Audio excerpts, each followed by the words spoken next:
been using this M1 Max MacBook Pro for the past 3 years since it came out, and it's been great. I have felt absolutely no compulsion to upgrade since. Haven't needed to.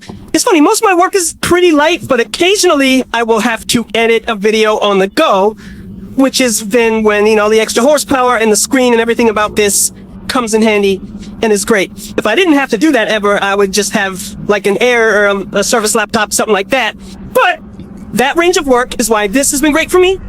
It's been awesome so far.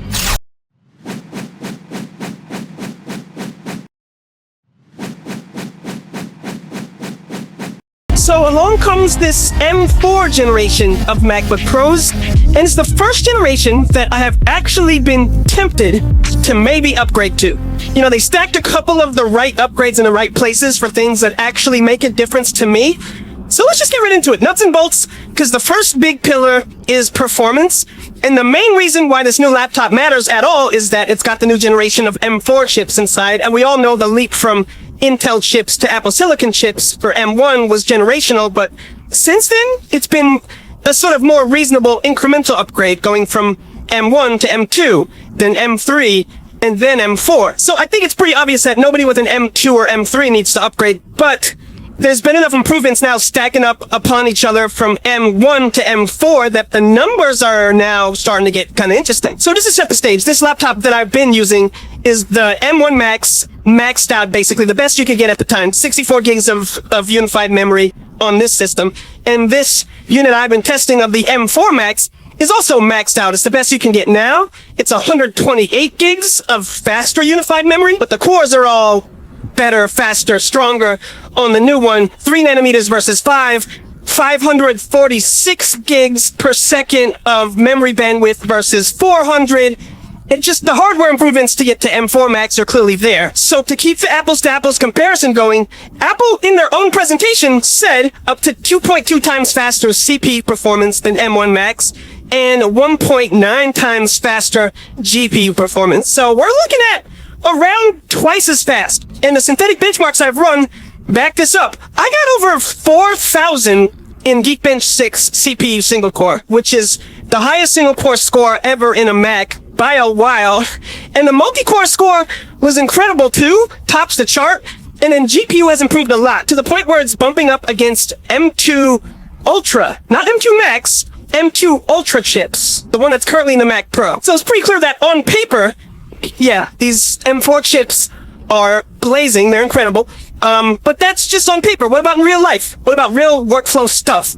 So on YouTube, you might have noticed a lot of the benchmarking and real world stuff that you see is video editing benchmarks, just because that's the most intensive thing most YouTubers do on their computers. It's the most intensive thing I do.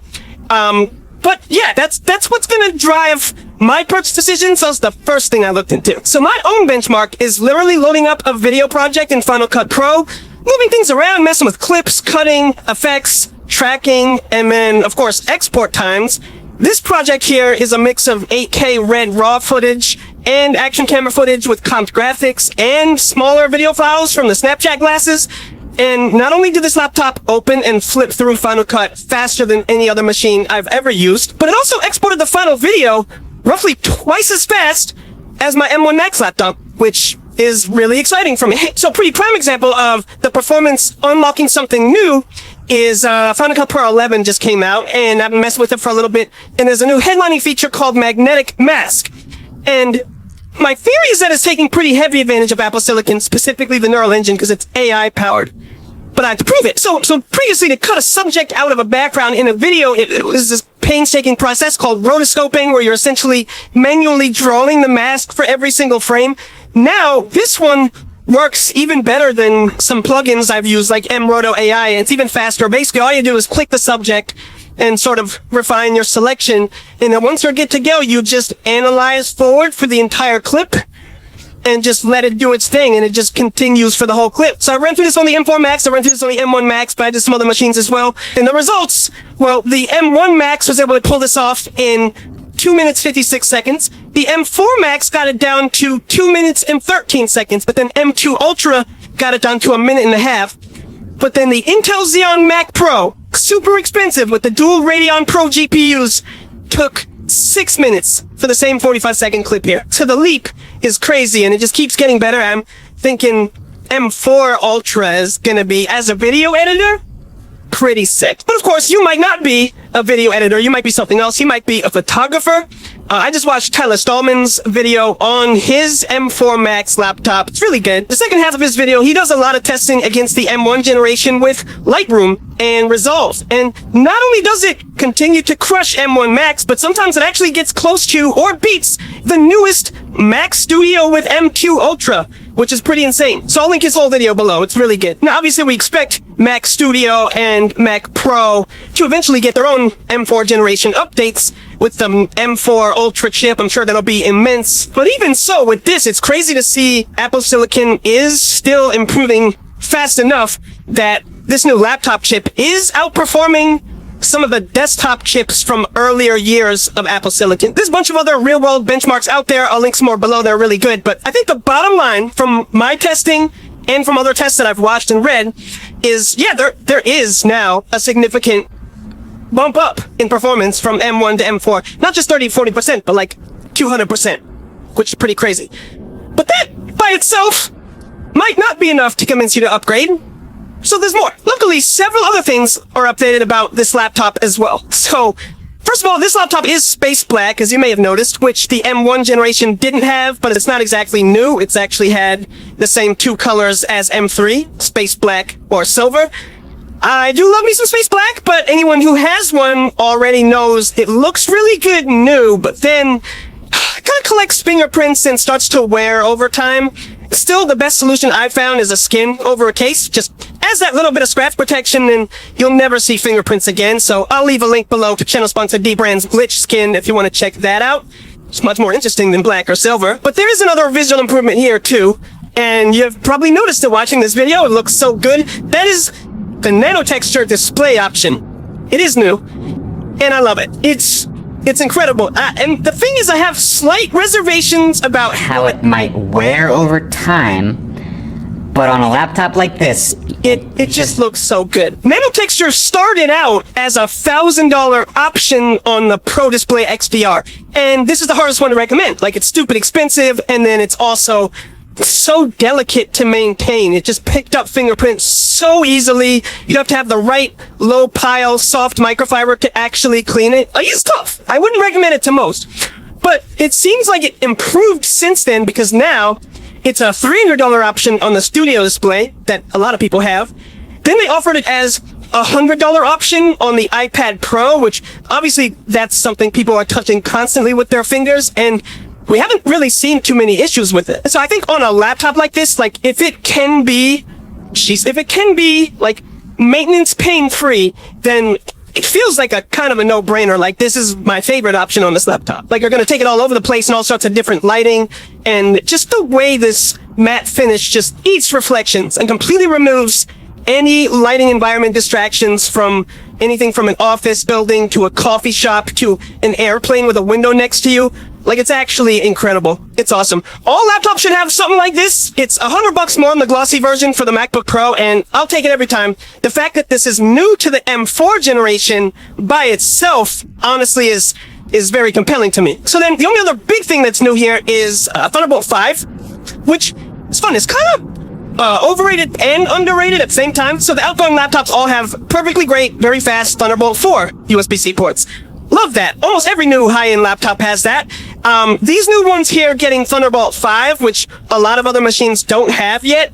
And actually, the base 14-inch MacBook Pro gets one more port too, which is great. So now they all have the 3 Thunderbolt 5 ports. It feels a bit underrated maybe because it is so new and it's in so few laptops, but it is actually a genuine capability improvement. Like, we love more bandwidth, we love faster I/O. You can do 3 6K displays from this laptop instead of 2.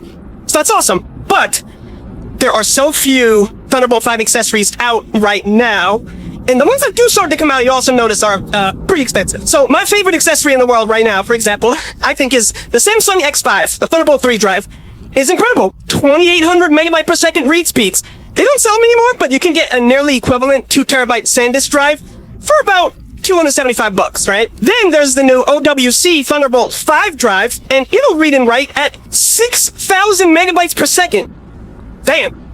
but it's also 2 terabytes for $400. So, you know, as a video editor who's passing around really large files, like, I'm gonna want one of these at some point. I'm gonna wait for more options. It's gonna be great, but I think the point of Thunderbolt 5 on these computers is that ecosystem of Thunderbolt 5 accessories, drives, docks, interfaces, that's gonna be built up over time. Is great for future-proofing the thing, but it doesn't actually affect most people right away, unless they're literally in a plug-in 3 Pro displays right off the bat. So there's a couple other little smaller things, you know, the new center stage ultra-wide webcam that will follow you around. I actually think it looks better, which is nice. The battery life is also rated to be slightly better thanks to the M4's improved efficiency, so I think this is mostly going to come into effect under lighter workloads, but you love to see it. Same size battery, better battery life.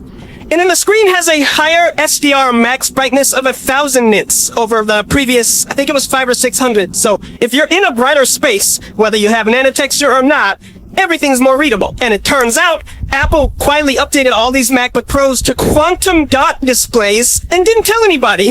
They're probably still on their way to OLED, but yeah, these improvements to quantum dot and efficiency and especially responsiveness, it might just be confirmation bias, but I feel like the responsiveness is actually noticeable to my eye. So you might not upgrade just for the performance improvements, but they are pretty good. You might not upgrade just for the new nano-texture finish, but it is really good.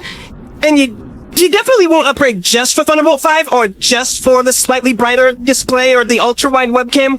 But I think all of these things stacked on top of each other combined is, I think you actually can justify an upgrade this year. If you are regularly pushing this laptop to its limits, you can justify this improvement. Or at least that's what I'm telling myself. M1 Max is going to be perfectly fine for another year, though, no question about that. I also think it's really interesting that we basically have Apple Intelligence to thank for all of these new Macs basically having a new minimum of 16 gigs of unified memory. It just makes all the base Macs feel like a better deal now, and the Mac Mini is amazing.